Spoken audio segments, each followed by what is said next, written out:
प्रेम से बोली विष्णु भगवान की जय। आइए माघ मास का 12वां अध्याय का अध्ययन करते हैं। यमदूत कहने लगा कि जो कोई प्रसंगवश भी एकादशी के व्रत को करता है वह दुख को प्राप्त नहीं होता। मास के दोनों एकादशी भगवान पद्मनाभ के दिन है।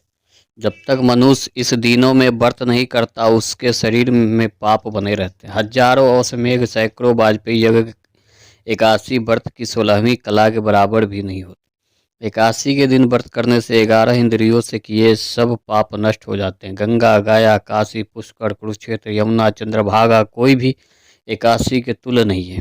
इस दिन व्रत करके मनुष्य अनायास ही वैकुंठ लोक को प्राप्त करता है। एकादशी को व्रत और रात्रि जागरण करने से माता पिता और स्त्री के कुल की 10 पीढ़ियां उद्धार पाती है और वह पीतम्बरधारी होकर भगवान के निकट रहती है।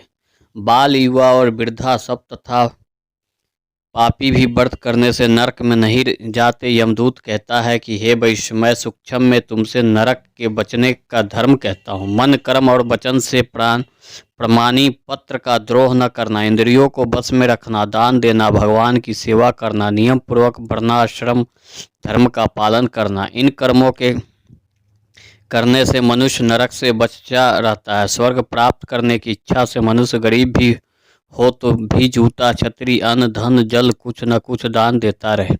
दान देने वाला मनुष्य कभी यम की यातना को नहीं भोगता तथा दीर्घायु और धनी होता है। बहुत कहने से ही क्या अधर्म से ही मनुष्य बुरी गति को प्राप्त होता है। मनुष्य सदैव धर्म के कार्यों से ही स्वर्ग प्राप्त कर सकता है। इसलिए बाल अवस्था से ही धर्म के कार्य का अभ्यास करना चाहिए। प्रेम से बोली विष्णु भगवान की जय। 12वां अध्याय संपूर्ण।